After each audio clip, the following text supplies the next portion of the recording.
അസ്സലാമു അലൈക്കും വറഹ്മത്തുള്ളാഹി തആല വബറകാതുഹു. അൽഹംദുലില്ലാ. പ്രിയ സുഹൃത്തുക്കളെ, നമ്മുടെ മുന്നിൽ നമ്മുടെ മുത്തുനബി സല്ലല്ലാഹു അലൈഹി വസല്ലമ, ലോകത്തിൻ്റെ രാജാവായ നേതാവായ നമ്മുടെ മുത്തുനബി ജനിച്ച മാസം നമ്മുടെ മുന്നിൽ കടന്നു വരികയാണ്. അപ്പോൾ നമുക്ക് ഒരുപാട് ആവശ്യങ്ങൾ നിറവേറാനുണ്ടാവും, ഒരുപാട് ആഗ്രഹങ്ങൾ നിറവേറാനുള്ളവരുണ്ടാവും, അല്ലെങ്കിൽ പ്രയാസങ്ങൾ അനുഭവിക്കുന്നവരുണ്ടാവും, ദാരിദ്ര്യങ്ങൾ അനുഭവിക്കുന്നവരുണ്ടാവും, അതുപോലെ രോഗങ്ങൾ അനുഭവിക്കുന്നവരുണ്ടാവും. ഇങ്ങനെ എന്താഗ്രഹമായിക്കോട്ടെ, നിങ്ങൾക്ക് എന്താണോ സാധിപ്പിച്ച് കിട്ടേണ്ടത്, നിങ്ങൾ ഈ ഒരു റബീഉൽ അവ്വൽ മാസത്തിൽ നിങ്ങൾ ഇതുപോലെ ചെയ്ത് നോക്കൂ. ഉറപ്പായിട്ടും നിങ്ങൾ വിചാരിക്കുന്നതിലും ഇരട്ടി ഫലം നിങ്ങൾക്ക് കിട്ടും.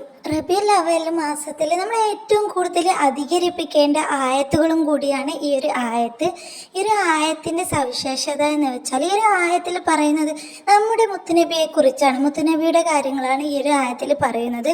അപ്പോൾ ഈ ഒരു ആയത്ത് നമ്മൾ ഈ ഒരു മാസത്തിൽ ധാരാളം അധികരിപ്പിക്കണം. അതുപോലെ ഈ ഒരു ആയത്ത് ഓതിയാൽ അള്ളാഹുവിൻ്റെ സംരക്ഷണം അവർക്ക് കിട്ടും. നമ്മൾ പോലും അറിയാതെ നമ്മൾ ഈ ഒരു ആയത്തുകൾ പതിവാക്കിയാൽ നമ്മുടെ ആഗ്രഹം അള്ളാഹു നമുക്ക് സാധിപ്പിച്ച് തരും. നമ്മൾ പോലും അത്ഭുതപ്പെട്ടു പോകും, നമ്മുടെ ചുറ്റുമുള്ളവർ അത്ഭുതപ്പെട്ടു പോകും, നമ്മുടെ കാര്യങ്ങൾ എന്താണ് ഇങ്ങനെ നടക്കാനുള്ള രഹസ്യം എന്ന് വിചാരിച്ചിട്ട്. അതുകൊണ്ട് നിങ്ങൾ ഇത് പതിവാക്കിക്കൊള്ളി. ഒരുപാട് പേർക്ക് ഫലം കിട്ടിയിട്ടുണ്ട്, അതുപോലെ ഒരുപാട് പേരുടെ കടങ്ങൾ വീടിയിട്ടുണ്ട്, ഒരുപാട് പേർക്ക് ജീവിതത്തിലുള്ള പ്രയാസങ്ങളൊക്കെ മാറിയിട്ട് അവർ നല്ല സന്തോഷത്തിൽ ജീവിക്കുന്നുണ്ട്. നമ്മുടെ മുത്തുനബിക്ക് നമ്മൾ ഈ ഒരു ആയത്തുകൾ പതിവാക്കിയാൽ നമുക്ക് മുത്തുനബിയെ ഇഷ്ടം കിട്ടും, മുത്തുനബിയുടെ ശുപാർശ നമുക്ക് കിട്ടും. അതുകൊണ്ട് ഈ ഒരു ആയത്ത് നിങ്ങൾ പതിവാക്കുക. മുത്തുനബി കാരണം നമ്മുടെ ആവശ്യങ്ങൾ നിറവേറ്റി തരും. നമ്മുടെ മുത്തുനബി ഈ ഒരു ആയത്ത് നമ്മൾ പതിവാക്കിയാൽ അള്ളാഹുവിനോട് പറയും, ഇന്നാലിന്ന ആളുടെ ആവശ്യം നീ നിറവേറ്റി കൊടുക്കണേ അള്ളാ എന്ന്. മുത്തുനബി നമ്മുടെ ഉമ്മത്തിങ്ങൾക്ക് വേണ്ടി ഒരുപാട് ദുആ ചെയ്യുന്നില്ലേ? അപ്പോൾ നമ്മൾ ഈ ഒരു ആയത്ത് പതിവാക്കിക്കൂടെ? നിങ്ങൾക്ക് എന്തെങ്കിലും ആഗ്രഹങ്ങൾ സാധിപ്പിച്ചെടുക്കാനാണെങ്കിൽ നിങ്ങൾ ഈ ഒരു റബീഉൽ അവ്വൽ മാസത്തിൽ 21 ദിവസം നിങ്ങൾ കണ്ടിന്യൂ ആയിട്ട് നിങ്ങളുടെ ആഗ്രഹം മനസ്സിൽ വെക്കുക, നീയത്ത് വെക്കുക. പടച്ച റബ്ബേ, ഇന്നാലിന്ന ആയത്ത് ഓതുന്നതിനാൽ എൻ്റെ ഇന്നാലിന്ന ആവശ്യം നീ നിറവേറ്റി തരണേ റബ്ബേ എന്ന് നമ്മൾ താഴ്മയോട് കൂടി അള്ളാഹുവിനോട് ദുആ ചെയ്ത് നീയത്ത് വെച്ചിട്ട് നിങ്ങൾ ദിവസവും 99 പ്രാവശ്യം നിങ്ങൾ ഓതുക. 99 പ്രാവശ്യം ഈ ആയത്ത് നിങ്ങൾ പതിവാക്കുക. എന്നിട്ട് നിങ്ങൾ അള്ളാഹുവിനോട് ഓരോ ദിവസവും നിങ്ങൾ ചൊല്ലിക്കഴിഞ്ഞാൽ അള്ളാഹുവിനോട് നിങ്ങളുടെ ആവശ്യം ദുആ ചെയ്യുക.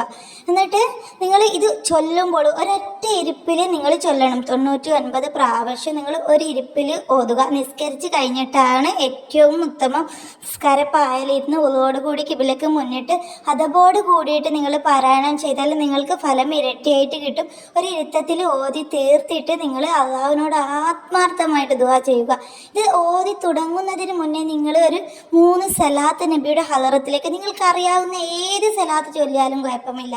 എന്നിട്ട് നിങ്ങൾ സലാത്ത് ചൊല്ലി എന്നിട്ട് 99 പ്രാവശ്യം ഈ ഒരു ആയത്ത് ഓതുക. എന്നിട്ട് ശേഷവും ഈ നബിയുടെ ഹളറത്തിലേക്ക് നിങ്ങൾ 3 സലാത്ത് ചൊല്ലിയിട്ട് ആത്മാർത്ഥമായിട്ട് ദുആ ചെയ്യുക. 21 ദിവസം നിങ്ങളിങ്ങനെ കണ്ടിന്യൂ ആയിട്ട് അള്ളാഹുവിനോട് പറഞ്ഞാൽ അള്ളാഹു ഈ ഒരു റബീഉൽ അവ്വൽ മാസത്തിൽ നിങ്ങളുടെ ആഗ്രഹം നിങ്ങൾ വിചാരിച്ചതിൽ അപ്പുറമായിട്ട് നിങ്ങൾക്ക് സാധിപ്പിച്ച് തരും.